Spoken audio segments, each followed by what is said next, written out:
Well, it's been a while since we made a video, so I thought a good place to pick up again would be painting this thing here, because I'm always getting questions about how to paint these figures. So anyway, what we're going to do today is paint the head. And the reason I want to do this is I have to give a little painting demonstration up at the Dayton show in November, so I thought I'll just show you how I go about it and just sort of time myself to see how much time, how many segments it's going to take to work it to an hour, because that's about the time I have. So anyway, but before I do that, let's just go over everything out here just to show you my layout here on how I set myself up. Okay, the first thing I have here is a painting box. This is just a plastic box. You can find these at our supply store. It's also got a top to it, but I don't ever use that top because it's supposed to be portable, but it's not that portable, and I don't go anywhere, so I don't use it. I cut me a piece of glass to fit inside here because I like to mix my paints on the glass because it allows me to see through my washes and just see how heavy they are. I kind of elevated it here on one end to keep the water from pooling out and to keep my brushes from rolling forward into the paint. I have all kinds of brushes. 4 brushes over here. A lot of them I don't hardly ever use. Some of them I use occasionally. But these right in here are the ones I use most of all. Alright, I have me a container here full of clean water. I got my spray bottle here. And then I got all my paints. I keep all my metallics over here separated out from the other paint. And then my colors over here, the way I have them set up, I have my greens, my blues, my yellows, orange, and then into the reds. Over here I have some other colors. I brought these 2 big old containers here of paint because I couldn't find any more red iron oxide. And I don't know why these places stopped carrying. I guess I'm going to have to order it off the internet. Anyway, this is the closest color I could find to red iron oxide, and this is just yellow ochre. I've got my browns over here, all my browns and grays. And then spread around here I have all the other stuff. I've got my heat gun down here I use to speed things along a little. A lot of extra paint, some dull coat here, my paper towels which I use. I've got a thing of hairspray here I use to clean my brushes out when they get kind of gummed up. I'll show you how to do that later on. And that's about it. Oh yeah, I have these 2 things. I keep a knife around here, sharp knife around here, so I can pick off any little burrs or anything I come across while I'm painting. I keep this around here so I can screw it up into what I'm painting to allow me to hold the carving or the piece of the carving while I paint and not get my fingers all over it, okay? Which brings me to the first and most important thing you should do before you start anything is go wash your hands. You want to get all the dirt and oil off your hands as you can as you're handling this bare piece of wood, because you're going to wet it down, and if you've got any kind of paint on there you might think it's dry, but once you go to handling these carvings, that paint's going to come off your hands onto your carving, and you don't want that. Okay, like I said, we're going to start painting this. We're going to start with his head. What I'm also going to do is, I'm not going to show you this, I'm going to spray the fork and the knife here and the plate with some, and this little metal tag down here I use for his belt, with some primer to get it ready to paint. Okay, but the rest we're just going to paint right here. So let's just take his head off here. You can see I burn in all the little details that I like to do, color separations. So the first thing I'm going to do is wet him. Now I've got a clean thing of water here, and I've got a water gun, water spray bottle, but he'll fit down inside here, so I'm just going to stick him in here. Get him good and wet. Alright, just set him right there. I'm going to squeeze me out a little bit of yellow ochre. Don't take much. A little bit of red iron oxide, which I don't have much of anymore.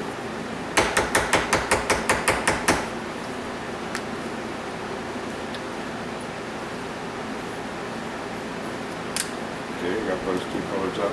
And these are the other two colors we're going to use. Brown Asphaltum, this color is my favorite, Brown Asphaltum it's called.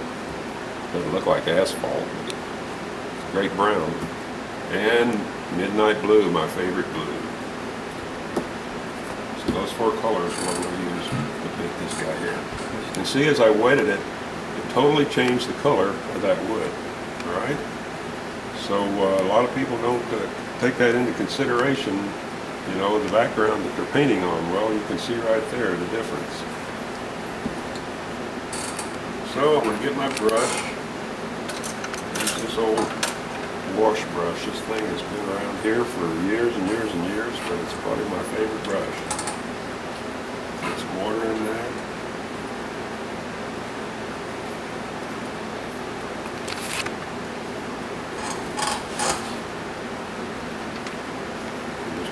These colors till I get the mix that I want. So I got it right there.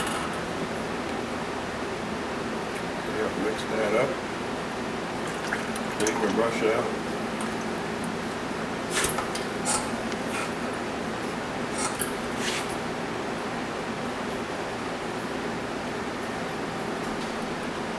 I always paint a little down here on the neck just to see how much color I have.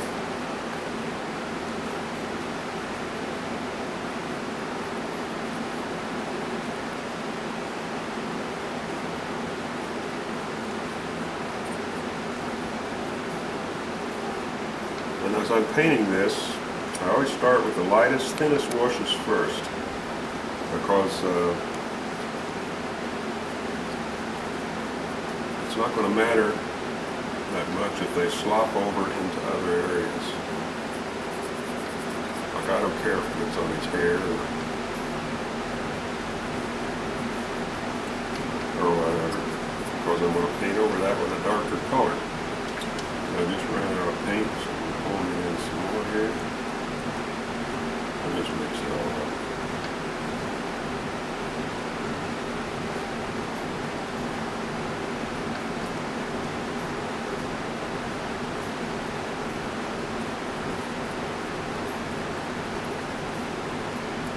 See, that's why you always wash your hands.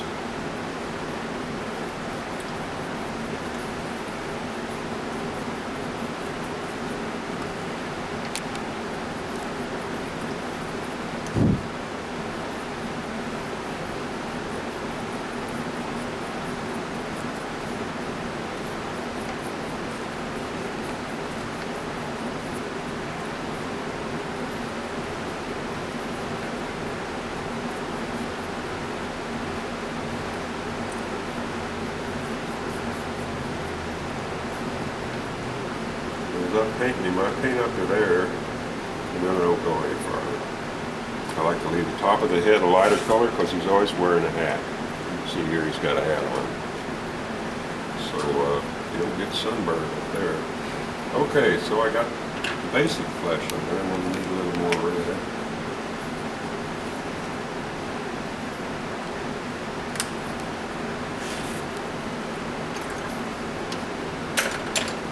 To a smaller brush here.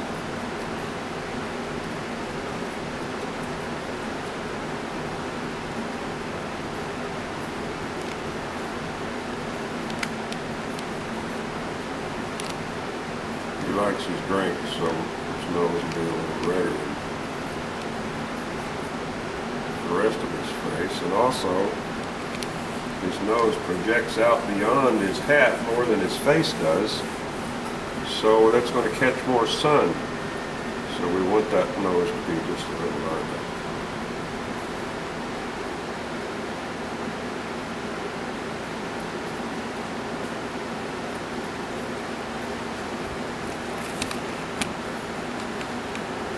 And the reason I paint wet, as you can see as I'm painting this, you can see how when I put this paint on there, more paint, how it almost immediately blends in with the paint underneath. That's because the figure's wet and the paint just bleeds automatically into those other areas. Alright, I'm going to put a little red back here around this part of his cheeks.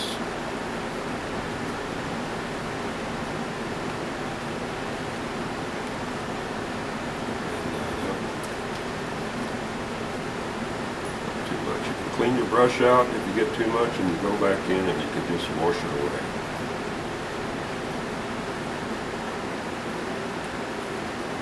Good there.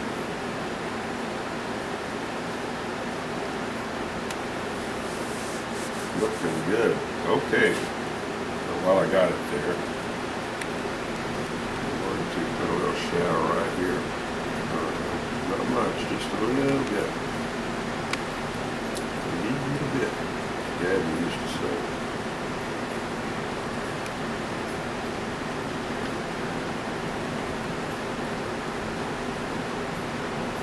Looks good. Alright.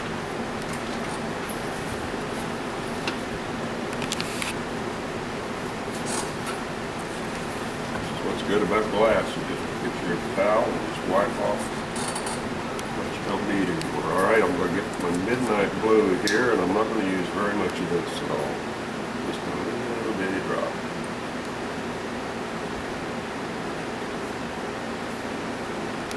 That's all I need. Need that now.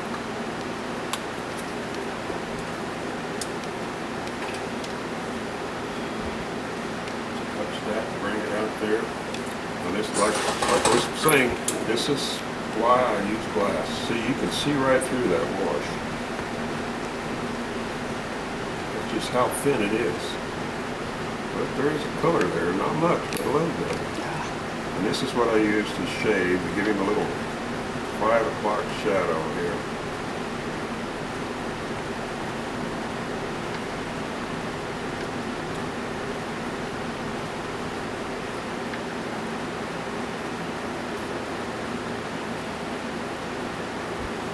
And the more it thins down, now look what I'm using now. I mean, you can't even hardly see that, but that's the perfect color that I need to do his eyes.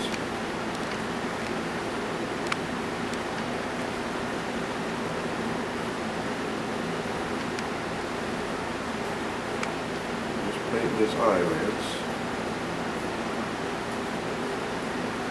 All up.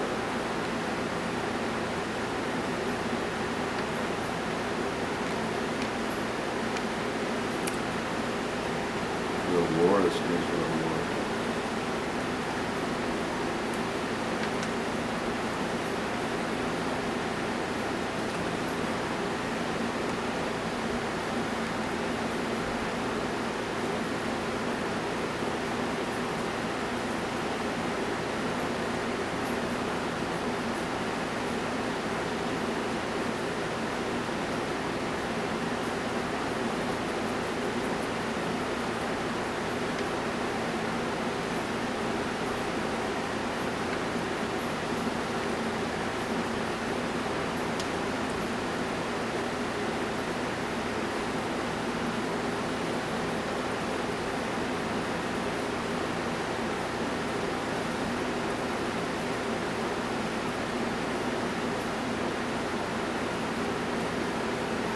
Take a look. Yep, he's looking good. Okay. Take a time check here.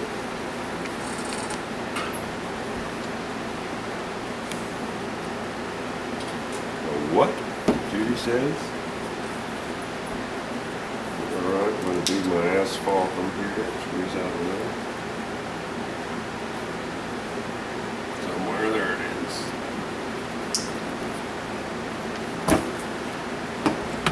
Back where it belongs, put that back where it belongs. Put that back where it belongs, get that out of the way.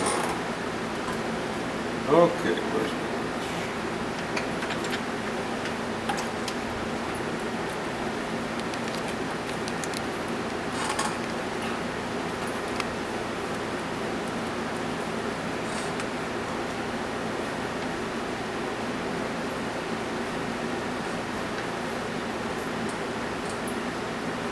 these burn marks on here that separate, well, I mean, they do two things.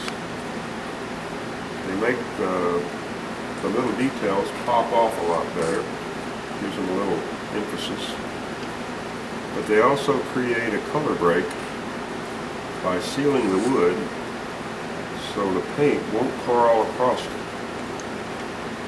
bleed together.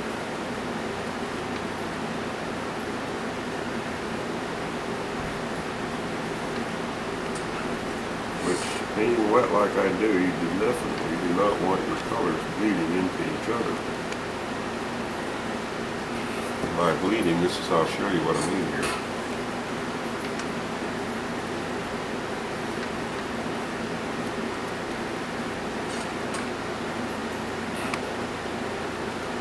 You can see these lines are starting to bleed out.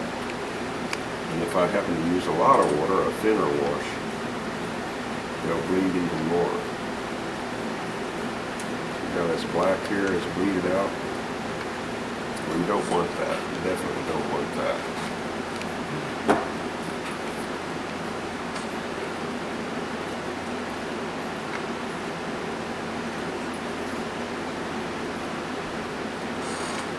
To get in tight spaces, just lay your brush down and then push it back up in the metal.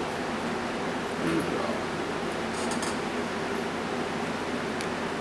See how the darker paint hides what you painted over?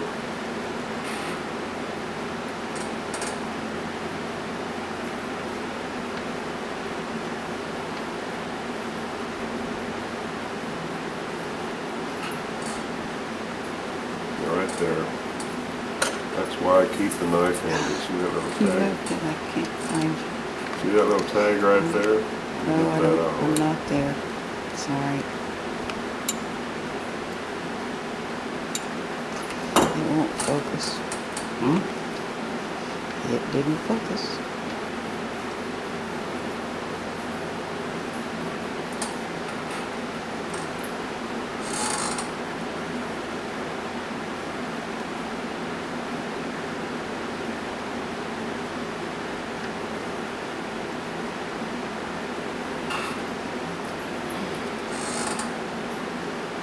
If your paint doesn't flow out from your brush automatically as you're painting, that means you don't have enough water if you use acrylics. So get some more water in your brush because you want this brush to let go of its paint easily so you don't have to fight it.